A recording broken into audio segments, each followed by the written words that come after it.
Abra sua Bíblia, meu irmão, no livro de Eclesiastes. Temos exposto as Sagradas Escrituras no Antigo Testamento, o livro de Eclesiastes, capítulo 2. Mantenha aí a sua Bíblia aberta.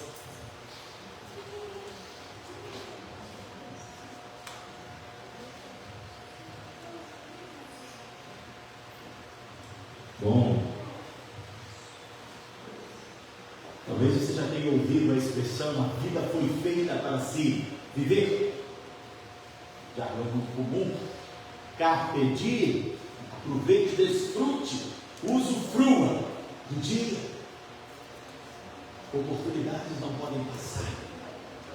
É interessante como alguns provérbios, ditos populares, alguns termos, ficam, às vezes, são fixos, são presos em nossa memória. E não é incomum que tais ditos populares sejam inversões de princípios bíblicos, mas eles ficam na nossa mente. E eles estão expressos em qualquer lugar. Ora, em todo tipo de entretenimento, inclusive, que possamos usufruir, precisamos sempre abstrair em adequada cosmovisão o que estamos absorvendo. Talvez você seja de minha geração e tenha se divertido um bocado assistindo as peripécias ou insanidades do Pica-Pau. Talvez você tenha lembrado como a visão de riqueza, visão de vida de Pica-Pau era um tanto complicada, um tanto atribulada, porque enriquecer a moda Pica-Pau era receber dinheiro, iates, mulheres, dinheiro, iates, mulheres. Isso fica na nossa cabeça. Já me vejo aqui olhando, assistindo o Pica-Pau enquanto pensava e até clamava, ansiando por tais prazeres. Isso é o que rege a vida cristã. Creio que muitos dos irmãos estão prontos a dizer: não, é claro que não. Mas então, o que rege? O que tem sido o prumo da nossa vida? O que tem sido o desejo do nosso coração? O que tem sido satisfação para nós, a fim de trazer aquele sentimento de resolução, de completude, de propósito? O que temos buscado a ponto de preencher todas as lacunas naturalmente presentes no coração humano? Qual o real proveito da vida? Esse proveito que estamos tirando, pois estamos olhando para um livro diferente, um livro que faz perguntas severas e necessárias sobre a realidade da vida, um livro que tenta estabelecer um eixo definitivo para que as miragens da vida debaixo do sol não deturpem a nossa visão. Bom, trata-se de um livro honesto sobre as dificuldades da vida, sobre as grandes questões da vida. Trata-se de um livro que nos ensina verdadeiramente a adorar o verdadeiro Deus, como temos aprendido. Esse homem, o pregador, o correlete, como já falamos, o explorador, que descobre, que experimenta, que procura o propósito da vida. Já vimos que no último capítulo ele observou o mundo natural, a criação, a natureza, seu movimento, seu desenvolvimento. Também observou o homem natural em sua construção de vida. Observou toda a revolução que acontece debaixo do céu, debaixo do sol, e chegou a uma conclusão não peculiar dentro deste livro, dizendo: vaidade. Desde o princípio, o primeiro verso já dizia: vaidade de vaidades, correr atrás do vento. Que proveito há na vida debaixo do sol? Nessa contemplação nada viu de proveitoso. agora ele quer propor uma segunda experiência, já que a primeira não deu certo, já que a primeira foi um fracasso. Ele quer se envolver em um novo experimento. Veja o que diz comigo, por enquanto, o primeiro verso, que é uma consideração inicial que este explorador, que o pregador vai fazer sobre a vida e o seu propósito. Disse comigo: vamos, eu te provarei com a alegria, goza, pois, a felicidade. Mas também isso era vaidade. Veja, no primeiro verso, apesar de um plural aqui majestático, ele está falando consigo mesmo, é algo que acontece em sua consciência. Ele diz: vamos, não, nessa segunda experiência eu vou conseguir encontrar propósito na vida, vou conseguir encontrar satisfação. Olha o que eu vou fazer, eu vou investir, eu vou provar, eu vou experimentar com a alegria. É isso aí, goza, aproveita, desfruta, pois, da felicidade. Vou investir na minha alegria, na minha felicidade, no meu contentamento. Não é isso que diz inclusive o mundo hoje? Invista em você, seja feliz, é isso que importa. Bom, essa experiência também acontece aqui nas Escrituras.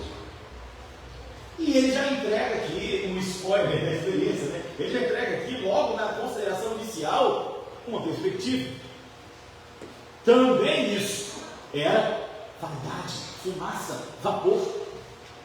Também isso é segurar o vapor, portanto, impossível, infrutífero.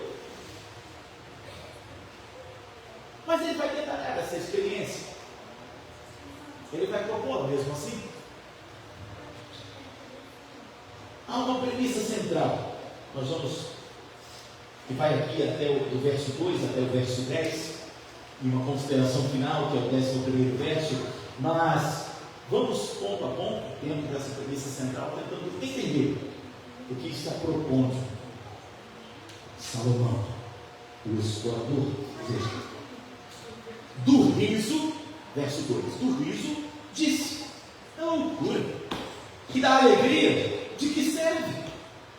Resolvi no meu coração dar-me ao vinho, regendo-me contudo pela sabedoria, e entregar-me loucura, até ver o que melhor seria que fizessem os filhos dos homens debaixo do céu, durante os poucos dias da sua vida. Vamos analisar esses dois versos.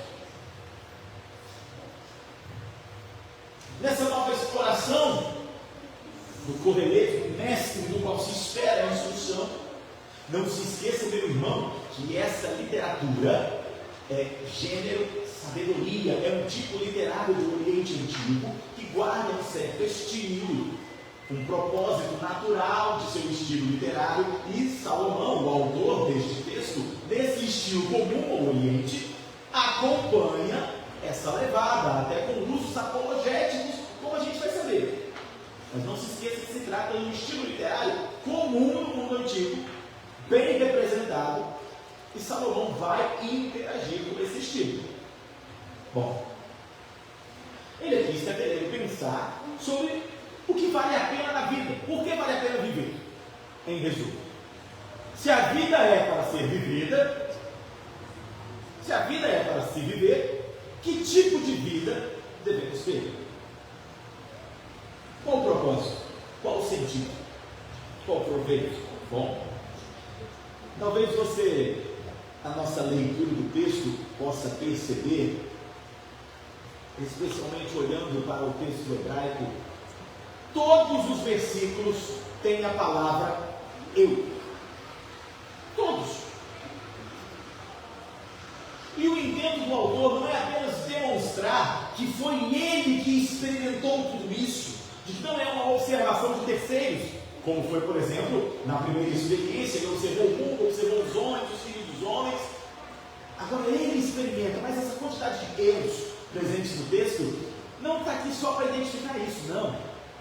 Está aqui para identificar o forte senso de egoísmo dentro dessa experiência. A vida se resume a si mesma? Bom, dentro dessa experiência e expectativa, sim. E é isso que o demonstrativo da primeira pessoa quer dizer aqui. E de início, como a gente já viu, já disse que ele fracassou. Já disse que não deu certo, já disse que foi vaidade, mas ainda há experiência. Ele disse também que do riso disse loucura, delírio. O que ele quer dizer com do riso? Você já passou horas vendo vídeos no Instagram, e qualquer no YouTube, ou qualquer outra via, vídeos de, às vezes, de algumas peripécias, crianças caindo, esse aí eu vejo bem. Passou um tempo, você pegou para ver um, daí a pouco você viu 1000. Passou horas e você nem viu. Quando ele fala do riso, uma expressão natural para o termo comédia, assim, que costumamos usar, ele está falando de priorizar na vida aquilo que nos deixa leve, aquilo que é engraçado, aquilo que comove o nosso humor, que conduz e recondiciona nossos temperamentos. Aquele momento onde você quer desestressar e vai lá e coloca aquele filmezinho. Não só disso, mas é destes termos que estamos falando. Quando ele diz do riso, ele está falando das alegrias corriqueiras da vida, de investir nestes pequenos detalhes, onde a sua resposta seria sossego, alegria, contentamento. E ele diz, dessas pequenas coisas da vida, desses pequenos prazeres, entendi, loucura. Não, isso não resolve. Loucura é a ideia de delírio, de perda de tempo, de investir no que não tem valor. Ele continua, porque não para por aí, né? Porque, além disso, também não valeu a pena, como parece, investir no álcool, investir ele no vinho, se deu, como vimos no texto, que resolveu no seu coração, resolução firme. Talvez você se lembre que o texto de Daniel usa este termo, ele estava resolvido a fazer diferente, a não comer da mesa do rei e a tomar legumes e água, em uma atitude de concessão, glorificar o nome do Senhor. Lembra-se disso? Resolvido como ele estava, também está aqui resolvido Salomão a fazer o quê? A se lançar na mesa do rei, que é ele mesmo. Como diz Deus, resolveu no coração dar-se entregar ao vinho. Sabe, outro dito, vou beber para esquecer, é como se fosse uma espécie de mesma atitude. Salomão investe na vida boêmia, na vida de prazeres entorpecentes. Diz aqui no texto que, regendo-lhe contudo pela sabedoria, os pesquisadores, os teólogos, olhando para este texto, encontram duas interpretações possíveis, porque se trata de fato de um texto de difícil tradução, alguns termos um tanto deslocados, mas alguns entendem que ele sempre se manteve sábio e por isso ele não se embriagou, apesar de beber. Bom, foi ele mesmo que escreveu: o vinho é escarnecedor e a bebida forte, alvoroçadora. Todo aquele que por eles é vencido não é sábio. Alguns pesquisadores dizem: ele tentou não se perder no vinho, ele se entregou, ele se deu ao vinho, mas não se embriagou, bebeu com sofisticação. Chegamos a ver este comentário. Outros dizem que não. A ideia é que, procurando sabedoria, procurando conhecer, procurando experimentar, se lançou ao vinho, o que seria um pouco redundante nos demais termos do texto. No entanto, queridos, não nos importa muito, para o contexto geral, qual das duas visões é a mais adequada. Especificamente, porque se trata de um gênero literário, como já vimos, sabedoria. É muito comum que a literatura de sabedoria do mundo antigo funcione como os provérbios, por exemplo, funcionam para nós. Como dicas morais, como um caminho para o bom termo na vida, um caminho de equilíbrio. Irmãos, de fato, se olharmos bem para a construção gramatical do texto, é como se Salomão provocasse aqueles conceitos da literatura de sabedoria que propõem um equilíbrio em tudo que se faz, também dizendo, me dei ao vinho com equilíbrio, com aquilo que se espera. Mas te digo, nem isso tem significado. Vai aí então uma terceira hipótese. Nem isso tem significado. Seja comedido, seja não, seja de um jeito sofisticado ou embriagado, não há significado nisso. É vaidade também, é insuficiente também, não há como se esconder, entorpecido em vícios.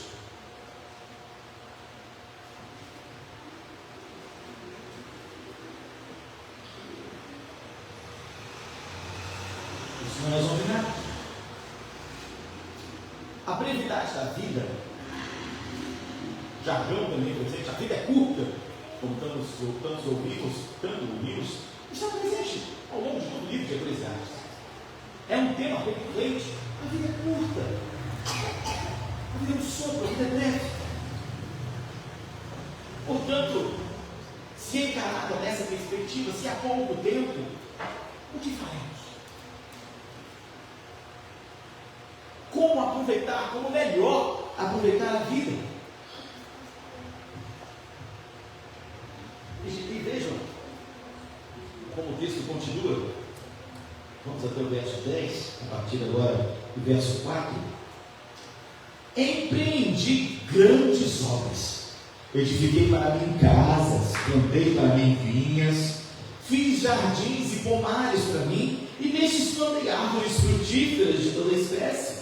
Fiz para mim açudes, para regar com eles o bosque em que reverdeciam as árvores.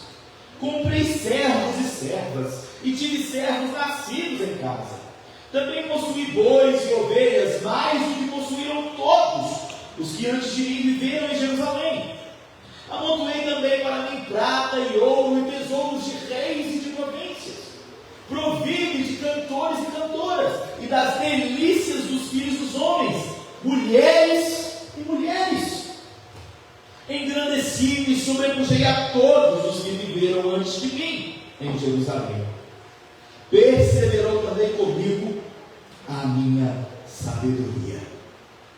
Tudo quanto desejaram os meus olhos, não lhes neguei, nem privei o coração de alegria alguma, pois eu me alegrava com todas as minhas fadigas, e isso era a recompensa de todas elas. É claro, meu irmão, que como cristãos, como filhos da aliança, nos é muito natural olharmos para isso e concordarmos. Não é vida, não é propósito da vida. É muito fácil dizermos, Jesus é o nosso propósito, é o nosso foco. Quando estamos aqui, na comunhão dos santos, em serviço de culto. Mas quando nos afastamos, como fica o nosso coração? Não, meu irmão, não é fácil não. Não é simples, não é um mero detalhe. Como estamos vivendo a nossa vida?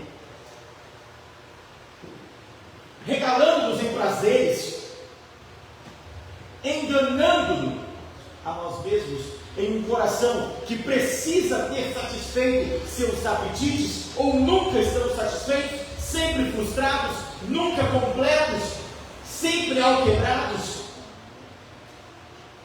Porque pense como o autor do texto, qual o sentido desta vida? Porque sempre estamos tristes, porque coisas ruins ou injustas acontecem, porque sempre queremos mais. Qual o proveito que tiramos das coisas? Sim, meu irmão, isso passa pelo seu coração, isso passa no nosso coração. Como lidamos com isso? Devendo voltar a devida atenção para o que está dizendo o pregador, o explorador Salomão, de próprio punho, por assim dizer, com o próprio corpo, experimentou todas essas coisas, se deu a todos esses prazeres, se entregou aos pequenos prazeres da vida, se entregou ao vinho, que de maneira sofisticada que seja, o fizera. Disse agora no texto que edificou jardins, palácios. Meu irmão, você se lembra do texto de Reis? Que afirma que ele que demorou 10 anos para construir seu palácio, seu principal palácio, um palácio caríssimo, como nenhum outro na grande nação de Israel aconteceu.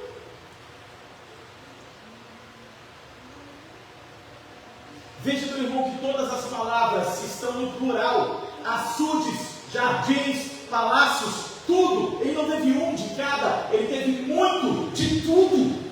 Ele experimentou tudo. Sabe aquele velho estilo de vida dos ricos e famosos? Daqueles que têm recursos ilimitados e alcançam qualquer esfera.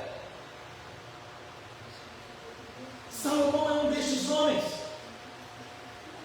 E ele mesmo disse: não me neguei nada. Tudo que meus olhos desejaram, eu dei, eu comprei, eu tomei, eu possuí. Tudo. Todos aqueles exageros e as insanidades que vemos na internet da vida destes poderosos, ricos, famosos, bilionários, estão nas mãos deste explorador. E eles estão experimentando tudo. E ele brinca mais uma vez no texto dizendo: até isso estava ali mantida a sabedoria. O bom termo do usufruto de algo tão amplo, de tanta riqueza, ainda não levou a lugar nenhum. Ninguém disse que ele adquiriu essa riqueza de maneira ilícita. Essa ideia não está no texto. Juntou ouro, prata, juntou tudo, fez de tudo. Todo luxo. É como se ele criasse ali um mundo dentro do mundo, um universo de Salomão, o pequeno paraíso de Salomão, onde ele tinha acesso de tudo, onde ele podia lidar e usufruir livremente de todas as coisas. Sabe o que Deus falou para Adão no Éden? Tudo lhe servirá para mantimento, aquela liberdade, aquela autonomia, aquele domínio. É o que Salomão fez para si, seu pequeno Éden. Mas tem uma diferença: não há árvores proibidas. Aqui para ele tudo é permitido. Nada lhe infere cobiça, porque tudo que ele quer, ele pode ter. Seu pequeno paraíso, cheio de prazeres civilizados, sofisticados, incivilizados, não sofisticados, um paraíso particular. E ele vivia ali, luxuosamente, no jardim de seu próprio prazer. Diz o texto que ele também, que ele experimentou de tudo, e diz o texto que ele inclusive experimentou das delícias dos homens, tudo que os homens, onde os filhos dos homens encontravam prazer, ele experimentou, e inclusive mulheres, de mulheres. Olha aí a doutrina, fica mais uma vez. A redundância do termo mulheres e mulheres não serve só para dar ênfase, como também para mostrar quantidade e qualidade. Não é qualquer tipo de mulher. De certo, à vista do mundo, ter várias parceiras sexuais sempre fora, de maneira equivocada, vista como glória para o homem e como vanglória para a mulher, porque ela se tornava impura. Hoje em dia, é pretensa glória para todos, pois o que nos importa é termos os nossos desejos satisfeitos. Todo cidadão do mundo moderno é agora um explorador do seu próprio prazer, e lhe importa aquilo que lhe faz feliz, lhe importa aquilo que lhe satisfaça, que lhe traz alegria. Não precisa fazer sentido, não precisa ser aprovado ou confirmado por absolutos científicos doutrinários, não. O que importa é ter afagado o seu coração. Essa é a esfera em que está Salomão. Mulheres e mulheres, disse o texto. Talvez você se lembre. Com quantas princesas se casou Salomão? 700 princesas. Mulheres reais da corte, belíssimas, de estirpe, dispostas com toda sorte de artes da sensualidade e da sexualidade, Tão somente não bastava, 300 concubinas era o que compunha o seu harém, 1000 mulheres. Ele experimentou. Talvez isso, inclusive, na literatura antiga, despertou até a inveja de antigos escritores.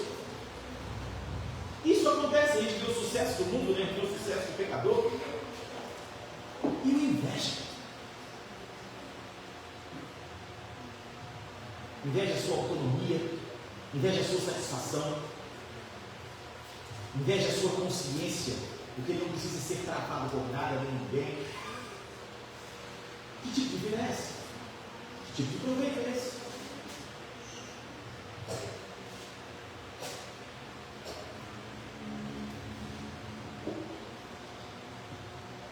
Queridos, mais parceiras sexuais do que qualquer um pode imaginar. Qualquer um. E o luxo erótico desse pretenso paraíso produziu alguma resolução? Produziu alguma coisa? Algum proveito? Ele também disse, e veja que isso é um luxo real, que ele teve servos e servas, bois, foi muito rico, ok? Mas ele disse que ele teve consigo cantores e cantoras. Sabe que era muito difícil ter um músico na corte? A gente pensa que é comum, né? A gente vê em filme. É difícil. Ele não teve um, não. Há um soneto de Rinayaka, um sábio escritor do Egito, que ele celebra que por quase 50 anos eles tiveram na corte de Faraó um chefe de música. E ele pode aprender com ele, pode ele mesmo escrever um soneto, um poema. 50 anos, um único músico na corte de Faraó. Não quer dizer que sempre foi assim, mas Salomão não teve um, não. Teve muitos cantores e cantoras, de toda sorte, de todo tipo. É como Salomão disse, sabe isso aí? Esse músico que você tanto preza, tive um coral. Sabe-se lá como era o despertador de Salomão?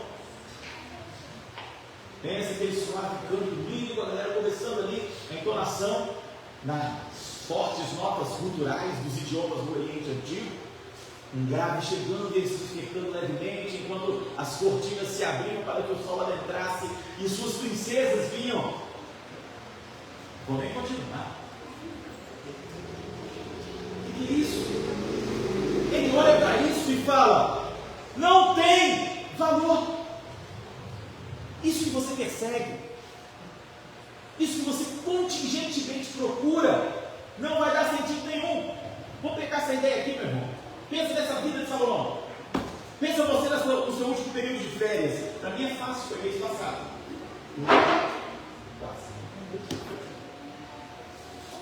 Não preciso de outras não, é só uma semente. Mas pensa no seu período de férias. Para mim foi excelente, maravilhoso. Estava eu com a minha única mulher e a única que me passa, e que tantas mil não vale. Estava eu acompanhado de minha esposa, meu filho, sem horários, ar-condicionado, bela paisagem, prainha, piscina, que delícia, que beleza. Dia 1, dia 2, mesma coisa, nossa que delícia. Horário para almoçar, vai lá, não tem que fazer isso, desfruta, volta, pega o barquinho, vai para a praia. Água não tem que nem nadar, cara, água tranquila, tem uma ondinha. Só entrar, nem nadar, sem esforço. Delícia, maravilha. Dia 3, vamos no filho, de novo, fica lá fora, senta na piscina, à noite, tira uma foto, manda para o pessoal. Dia 4. Meus irmãos, depois de um certo tempo, é ótimo o descanso, valorizo demais, estava precisando. Mas depois de um certo tempo, a mente começa a funcionar, depois que nos desapegamos da loucura de trabalho, acalmamos o coração, começamos a descansar, a gente começa a fazer o quê? Produzir. mesmo que sejam outras coisas, a gente começa a funcionar. Começamos a ler, a escrever algo que gostam de fazer, começamos a imaginar como é que é o povo, o que está acontecendo, será que alguém deu alguma notícia? Não dá para viver de férias, não. O descanso é merecido, é necessário.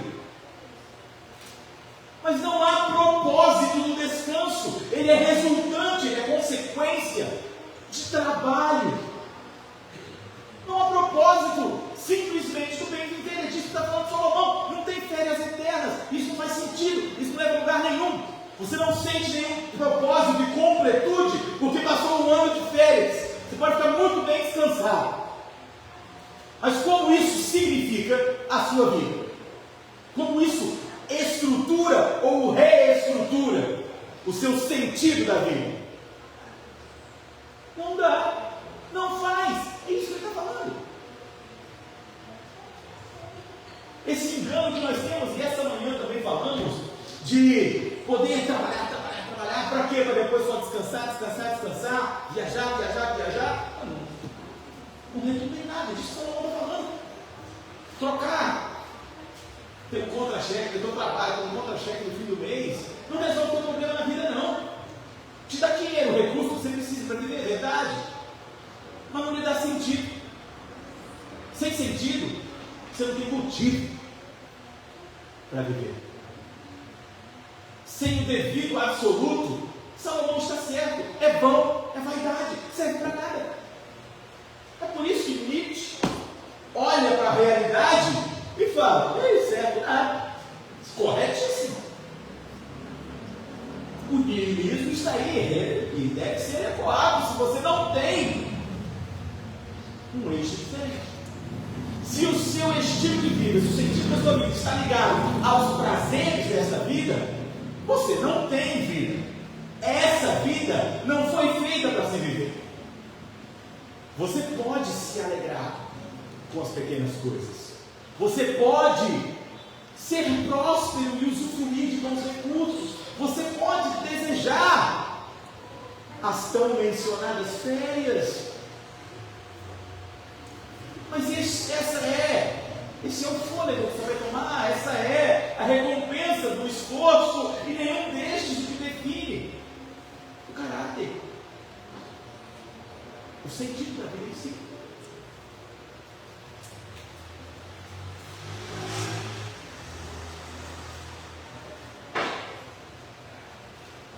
Eu penso aqui em Salomão, como esses ricaços, Elon Musk, entre outros, que chegam entrando, comprando, definindo, deduzindo, fazendo o que nem querem, porque tem recursos. Eu inclusive penso aqui em Salomão como um Bruce Wayne. Entra num restaurante, se você já assistiu o Batman, você vai saber. Entra no restaurante, não está como ele quer. Ele compra no restaurante e manda mudar. É dele, faz o que ele quiser. Aqui a gente não serve isso, mas agora não serve. Poder, domínio, dinheiro, sexo. Tais pecados só são pecaminosos por conta da concupiscência do nosso coração. O amor ao dinheiro é a raiz de todos os males. A concupiscência da carne, o desejo idólatra da sensualidade distorcida do mundo é pecado, não é ela em si. Podemos desfrutar de tudo isso e ainda assim encontrar, não nisso, mas em Cristo suficiência. Salomão ignorou algumas prerrogativas da Escritura, veja. A concupiscência da carne, a concupiscência dos olhos e a soberba da vida, condenadas pelo texto de João. Inclusive, não é exclusivo no texto de João, mas João veio depois. Primeiro, essas verdades são ecoadas no Antigo Testamento. Veja o texto do salmista: desvia os meus olhos para que não me vejam a vaidade, e vivifica-me no teu caminho. Há um caminho que o cristão conhece, mas como Salomão é tentado a ignorar. A vida é vaidade, como vimos. O prazer por si só não traz nenhuma real satisfação. A paixão por si não é nada. Mas na Escritura, através de Jesus, através de Cristo, podemos aprender a desejar algo além dessa vida, a olhar para a vida, não apenas para as coisas debaixo do sol, acima do sol, acima dos céus, a fim de não nos perdermos em vaidades, algo maior que o prazer, algo superior às paixões, algo novo. Salomão, quando viu, tinha recursos limitados para buscar qualquer desejo em qualquer lugar. Nenhum homem na Escritura teve tantos recursos, mesmo em sabedoria, a não ser Jesus. Jesus teve mais recursos do que Salomão, sendo ele o próprio Deus. Mas a palavra diz que não julgou ele com usurpação, o ser igual a Deus, mas se humilhou. Frente à tentação, a literal tentação de a tudo realizar, de a tudo possuir, Jesus sacrificou a tudo a si mesmo, para que pudéssemos nós compreender que não existimos para o nosso prazer, mas para o prazer de Deus. Cristo veio nos ensinar que, diferente de Salomão, temos outro eixo em nossa vida. Então Salomão também entendeu ao final deste livro e em sua velhice. Se colocamos o nosso coração, como temos visto, em algo fora de nós, em algo além do sol e do céu, se colocamos o nosso coração em Cristo, não há nada nessa vida que promova insuficiência, não há nada que abale a nós, que nos desestruture daquilo que de fato dá valor, sentido e propósito. Precisamos de absolutos, de verdadeiros absolutos, e há um único absoluto do universo, o Criador. Através de Cristo, seguindo os passos do Senhor Jesus, que a tudo ofereceu, que por nós se humilhou, detendo toda a condição e a plena suficiência, sendo Ele o próprio propósito. Se depois de sua glória e de sua exaltação, se humilhou, tomou forma de homem, tomou parte na aliança, cumpriu a aliança e morreu para estender a aliança a nós, que pecamos contra Ele, que rejeitamos, nos lançamos na morte, em total depravação e pecado, mortos em delitos. Mas Ele, por sua graça, indiferente à nossa ofensa, nos revelou graça e nos propôs novo sentido. Há prazer em tudo que Salomão experimentou, mas tudo ganha novo significado quando experimentado em Cristo. A vida foi feita para se viver em Cristo. Cristo dá significado ao nosso descanso. Cristo dá significado à sensualidade, à sexualidade. Cristo dá significado à prosperidade. Sem Cristo tudo é vão, vazio, vaidade, correr atrás do vento, segurar o vapor, a fumaça, não faz sentido, nem frutífero, e como diz o texto, loucura.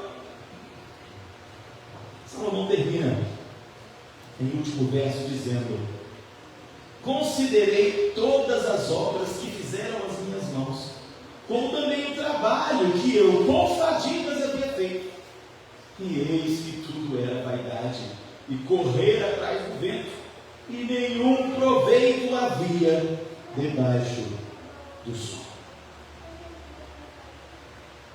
Enquanto focarmos abaixo das nuvens, naquilo que nós queremos e por nossa mão podemos fazer, também não encontraremos proveito algum. Esta experiência também farei. Mas continuará experimentando o explorador, colocando por base a sabedoria, enquanto se aplica a encontrar o sentido que a nós já fora entregue: Jesus. Você detém em suas mãos o sentido da vida, o proveito da vida. Pode conhecê-lo, pode desfrutá-lo. Não renegue a sua vida à ignomínia, à ignorância, à perdição das tentações do mundo, dos prazeres da carne. Dedique a sua vida a Cristo. Sempre há tempo, sempre se faz ocasião. Cristo é a exclusiva e absoluta prioridade de nossa vida. Não quer dizer que não possamos desejar, almejar, planejar, construir. Sim, podemos. Mas Cristo é o centro e precisa ser o centro absoluto de nosso coração.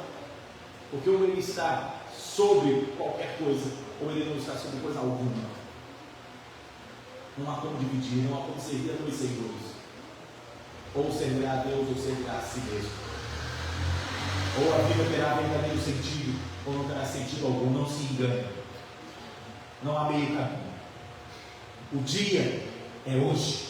A chamada é agora. Cristo já está à porta, irmão. E como a sua palavra o diz, de que vale ganhar o mundo e perder nossa alma. Que o Senhor nos abençoe, que seu Espírito nos ilumine, e que a verdade e a justiça que vem de sua palavra não só nos instrua, mas fortaleça e aqueça o nosso coração para uma vida verdadeira e com significado diante de Deus.